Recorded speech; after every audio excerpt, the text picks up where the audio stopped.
جی ناظرین، ہم thought experiments کا ذکر کر رہے تھے.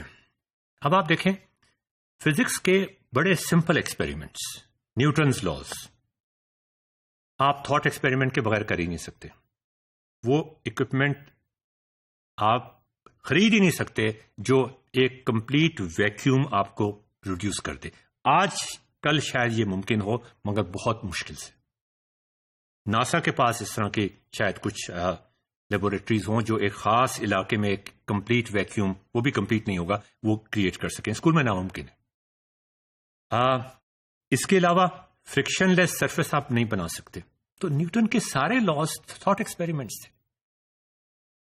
یہ ایک بہت بڑی کمزوری ہے ہمارے اسکول سسٹم کی کہ ہم بچوں کو تھاٹ ایکسپیریمنٹ نہیں کرواتے.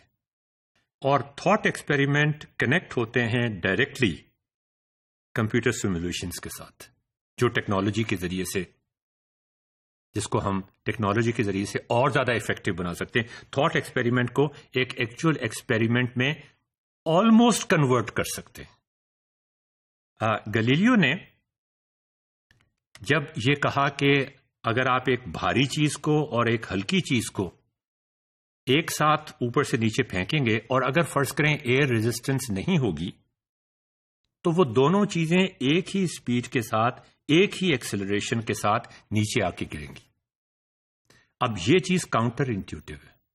آپ ایک پر کو اوپر سے پھینکیں اور ایک پتھر کو اوپر سے پھینکیں تو پر جو ہے وہ تو لہراتا ہوا آئے گا نیچے، پتھر فوراً نیچے آئے گا، آپ کے سر پہ پڑے گا. ہوا بیچ میں آ گئی، ہوا کی فرکشن بیچ میں آ گئی.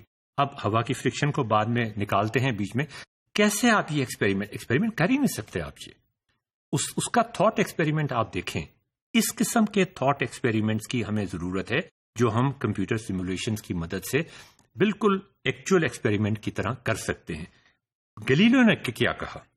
اس نے کہا کہ ہم یہ ایزیوم کر لیتے ہیں کہ بھاری چیزیں تیزی سے آتی ہیں اور ہلکی چیزیں آہستہ آتی ہیں. ہم انٹیوشن یہی کہتی ہے نا ہماری، ہم یہی ایزیوم کر لیتے ہیں. اب ہم ایک بھاری چیز کو پھینکیں گے تو وہ جلدی آ جائے گی نیچے، اور ایک ہلکی چیز کو پھینکیں گے تو وہ دیر سے آئے گی. اب ہم یہ کرتے ہیں کہ ہم ان کو، بھاری چیز کو اور ہلکی چیز کو باندھ دیتے ہیں، دھاگے سے باندھ دیتے ہیں. اب یہ زیادہ بھاری ہو گئی، یہ اور بھی زیادہ تیزی سے آئے گی. اب ہم یہ کرتے ہیں، دیکھیں ذرا مزے کی بات دیکھیں گلیلیو کی. اب ہم یہ کرتے ہیں کہ دھاگے سے ایسے نہیں باندھتے کہ بالکل ساتھ ملا کے باندھیں.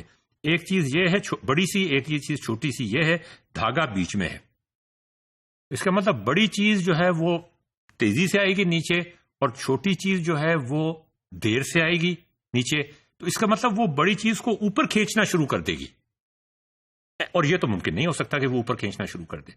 اور ہلکی چیز اوپر لگا دیں، وہ اور اوپر کھینچنا شروع ہو جائے گی. یہ اب آپ اس کے بارے میں ذرا سوچیں، یہ کیسا تھاٹ ایکسپیریمنٹ ہے.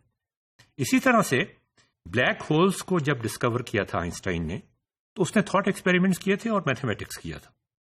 اور ان تھاٹ ایکسپیریمنٹس اور اس میتھمیٹکس کی وجہ سے بلیک ہول ڈسکور ہو گیا. اب وہ بلیک ہول کا کانسیپٹ اتنا عجیب و غریب قسم کا کانسیپٹ تھا کہ اس نے کہا ضرور میں نے کوئی غلطی کر دی. اس نے کسی اکوپمنٹ کے ذریعے سے بلیک ہول دیکھا نہیں تھا، اپنے تھاٹ ایکسپیریمنٹ کے ذریعے سے اس کو جج کرنے کی کوشش کی تھی، اس کو دریافت کرنے کی کوشش کی تھی، اور اپنی کیلکولیشنز جن کے بارے میں اس کا خیال تھا کہ وہ غلط ہیں، پروف کر دیا تھا کہ بلیک ہول ایگزسٹ کرتے ہیں. اب ہمارے پاس اس طرح کی ٹیلیسکوپس ہیں یا اس طرح کی ٹیکنالوجی موجود ہے کہ ہم بلیک ہولز کو دیکھ سکتے ہیں.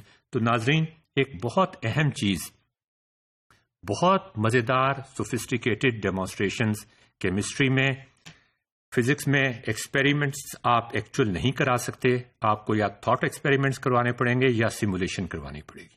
دس از دی اونلی چوائس. آپ ایک ہائی اسکول کی physics lab, chemistry lab, biology lab نہیں بنا سکتے. 10% اسٹوڈنٹس کے لیے بنا سکتے ہیں. مجھے ان 10% اسٹوڈنٹس کی پرواہ نہیں ہے. مجھے اپنے ان بچوں کی پرواہ ہے جو بیچارے کسی وجہ سے اسکول جاتے ہیں اور وہاں بور ہو جاتے ہیں.